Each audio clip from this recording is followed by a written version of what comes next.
شش كلمة.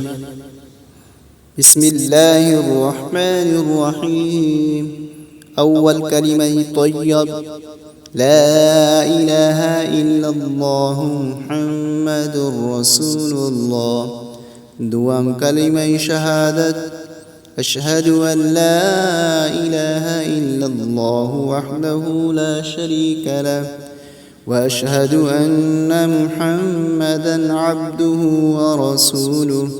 سوام كلمة تمجيد، سبحان الله والحمد لله ولا إله إلا الله والله أكبر، ولا حول ولا قوة إلا بالله العلي العظيم.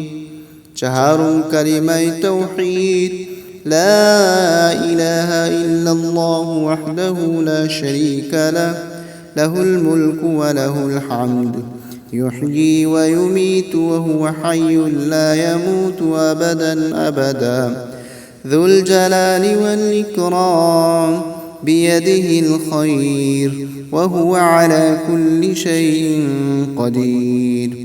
پنجم كلمة استغفار، أستغفر الله ربي من كل ذنب أذنبته عمدا أو خطأ، سرا أو علانية، وأتوب إليه من الذنب الذي أعلم ومن الذنب الذي لا أعلم، إنك أنت علام الغيوب وستار العيوب وغفار الذنوب، ولا حول ولا قوة إلا بالله العلي العظيم.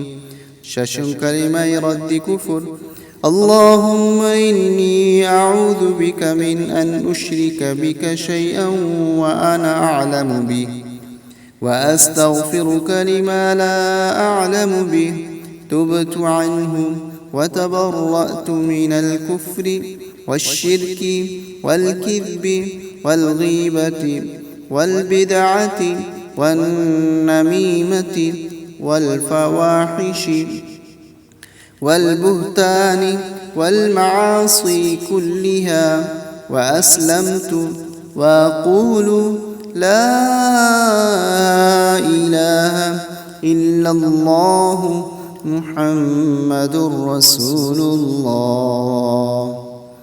ये 6 कलमे बच्चों को भी याद कराएं, बड़ों को भी याद हों, सबको याद हों, ताकि हम अपने रब को पहचान सकें कि हमारा रब कितना बड़ा अजीम है, कितनी बड़ी ताकत वाला है।